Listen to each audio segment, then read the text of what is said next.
نحمدہ ونصلی علی رسولہ الکریم اما بعد اعوذ باللہ من الشیطان الرجیم من حمزہ ونفخہ ونفثہ۔ سوال کسی کا تھا کہ ایسے کوئی کام کہ ہمارے اعمال اللہ کے ہاں مقبول ہوں، کہ ہم جو بھی عمل کریں، جو بھی نیک کام کریں اللہ کے ہاں قبول ہو جائیں۔ دیکھیں میرے بھائی، بات یہ ہے کہ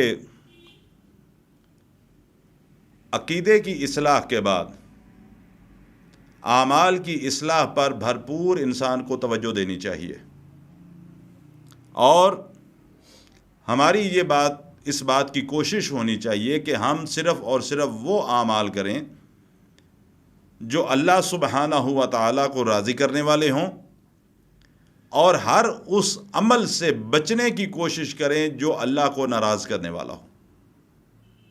میری بات کو سمجھیے گا، عقیدے کی اصلاح کے بعد اعمال کی اصلاح کرتے وقت ہمیں اس بات کی کوشش کرنی چاہیے کہ ہم وہ اعمال کریں جو اللہ کو راضی کرنے والے ہوں، اور ہر اس عمل سے بچیں کہ جس میں اللہ کی ناراضگی ہو، عقیدے کی اصلاح کے بعد۔ اس لیے میں یہ بات کہتا ہوں کہ عقیدہ بنیاد ہے باقی سارے اعمال کی قبولیت کے لیے۔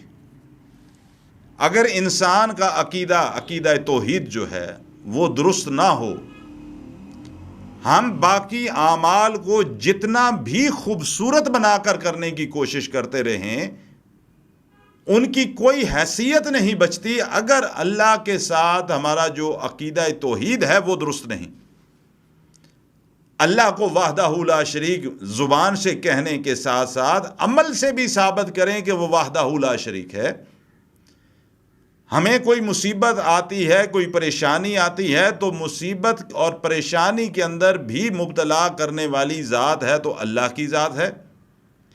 مصیبت سے، مشکل سے اگر نجات دے سکتی ہے ذات، تو وہ بھی صرف اور صرف اللہ وحدہ لا شریک کی ذات ہے۔ اگر ہم بیمار ہیں تو یہ بیماری بھی اللہ کی طرف سے بھیجی ہوئی ہے، اور اس بیماری سے شفا بھی اگر کوئی دے سکتا ہے تو وہ صرف اور صرف اللہ سبحانہ و تعالیٰ کی ذات ہے۔ اللہ سبحانہ و تعالیٰ نے ہمیں اولاد کی نعمت عطا کر رکھی ہے، اور اگر کسی وجہ سے وقتی طور پر اولاد کی نعمت سے اللہ نے محروم کر رکھا ہے، تو جب بھی اولاد دے گا وہ صرف اور صرف اللہ سبحانہ و تعالیٰ دے گا۔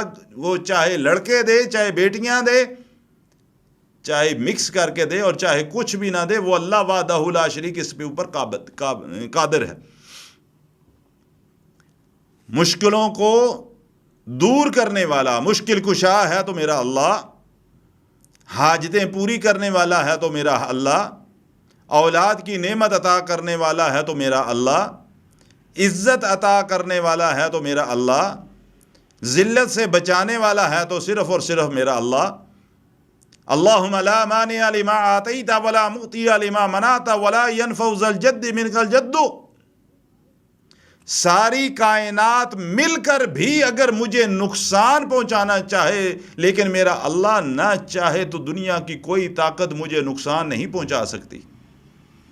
اور اگر ساری کائنات مل کر مجھے فائدہ پہنچانا چاہے، لیکن میرا اللہ مجھے وہ فائدہ نہ دینا چاہے، تو سارے مل کر بھی مجھے وہ فائدہ نہیں دے سکتے۔ عقیدہ توحید درست ہونا چاہیے۔ عقیدے کی اصلاح کے بعد اعمال کی قبولیت کے حوالے سے دو باتوں کو ذہن میں رکھیں۔ پہلی بات، عمل وہ کریں، جو بھی عمل کریں وہ صرف اور صرف اللہ کی رضا کے لیے کریں۔ جو بھی عمل کریں وہ صرف اور صرف اللہ کی رضا کی خاطر کریں۔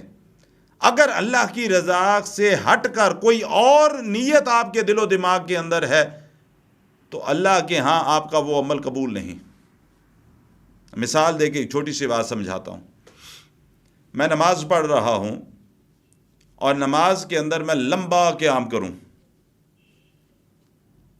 رکوع لمبا کروں، سجدہ بہت لمبا کروں، لیکن میری نیت جو ہے وہ کیا ہے کہ میں رکوع جو ہے وہ لمبا کر رہا ہوں، سجدہ لمبا کر رہا ہوں، نیت میری یہ ہے کہ لوگ دیکھ رہے ہیں تو کہیں کہ جی سلفی صاحب بڑا لمبی نماز پڑھتے ہیں، بڑی خشوع خضوع سے پڑھ رہے ہیں، بڑے لمبا رکوع کرتے ہیں، بڑا لمبا سجدہ کرتے ہیں۔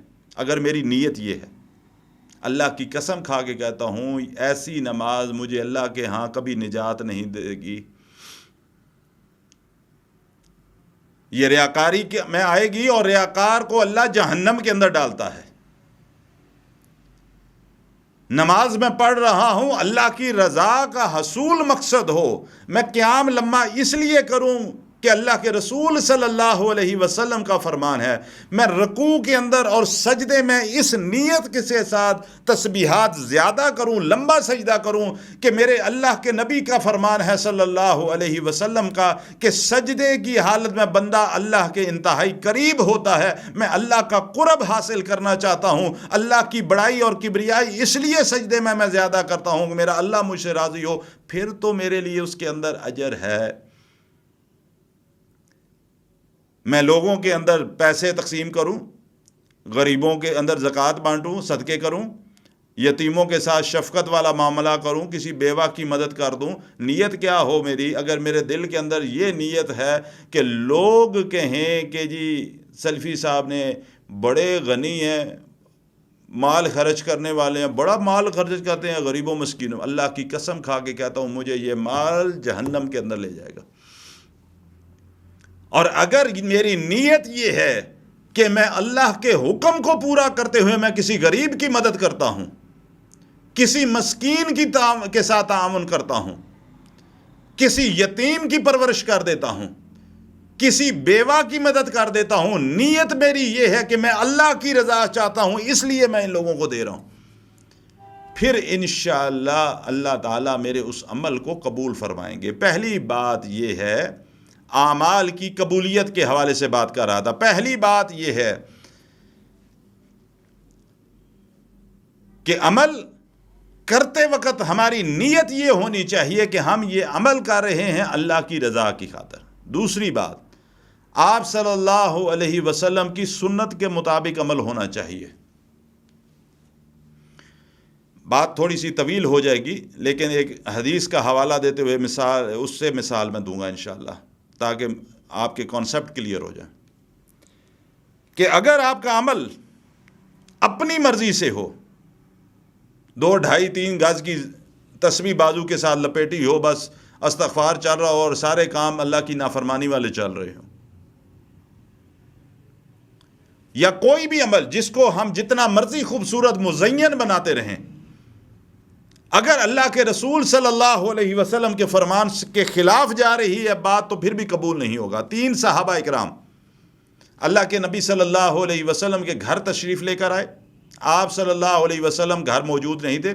حدیث کا حوالہ دے رہا ہوں، بات مختصر کروں گا تاکہ طویل نہ ہو۔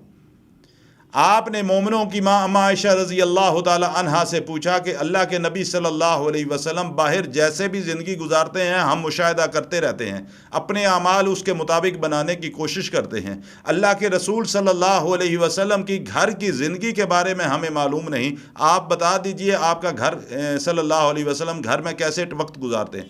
اماں جی عائشہ رضی اللہ تعالی عنہا بتلاتی ہیں کہ آپ صلی اللہ علیہ وسلم رات کو اللہ کے سامنے کھڑے ہو کر قرآن کی تلاوت بھی کرتے ہیں، رمضان کے روزوں کے علاوہ نفلی روزے بھی رکھتے ہیں، دین کے فلاں کام بھی کرتے ہیں۔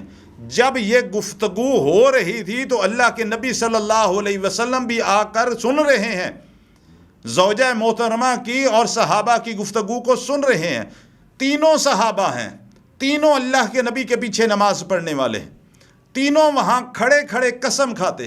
ایک نے قسم اٹھائی کہ آج کے بعد پوری زندگی رات کو قیام کیا کروں گا، دوسرے نے قسم کھائی آج کے بعد رمضان کے علاوہ باقی 11 مہینے بھی روزے رکھوں گا، تیسری نے قسم کھائی کہ آج میں نے ابھی تک نکاح نہیں کیا، آج کے بعد میں زندگی میں نکاح نہیں کروں گا، تاکہ نکاح کی وجہ سے جو انسان پر معاشرتی ذمہ داریاں عائد ہوتی ہیں میں وہ وقت بھی عبادت کے اندر مصروف کروں۔ جب تینوں قسمیں کھا کر فارغ ہوئے تو اللہ کے نبی صلی اللہ علیہ وسلم نے صحابہ سے پوچھا ابھی تم نے کیا کیا؟ انہوں نے کہا یا رسول اللہ آپ تو بخشی ہوئی ہستی ہیں، جنت میں آپ کا مقام کہاں ہوگا؟ ہم آپ کی امتی، ہم گناہگار، ہم سے خطا سرزد ہو سکتی ہے، گناہ سرزد ہو سکتا ہے، آپ تو بخشی ہوئی ذات ہیں۔ ہم چاہتے ہیں کہ ہم اعمال آپ کے سے بھی زیادہ بڑھ کر کریں تاکہ جنت کے اندر آپ کا اللہ ہمیں ساتھ عطا فرمائے۔ کتنی بڑی بات ہے۔ آج مسلمانوں کی اکثریت طرح طرح کے اعمال کرتی ہے اور ہر مسلمان یہی چاہتا ہے ہمارے گناہ معاف ہوں۔ تینوں صحابہ کی بات سننے کے بعد آپ صلی اللہ علیہ وسلم نے فرمایا اے میرے صحابہ تم تینوں اپنی قسموں کو توڑو۔ کیوں توڑو؟ جو عبادت تم کرنے لگے ہو یہ طریقہ مجھ محمد صلی اللہ علیہ وسلم کا سکھایا ہوا طریقہ نہیں ہے۔ اعمال کی قبولیت پہلی بات، عقیدے کی اصلاح کے بعد پہلی بات کیا ہے؟ پہلی شرط کیا ہے؟ کہ عمل کرتے وقت اللہ کی رضا مقصود ہو، اور دوسری بات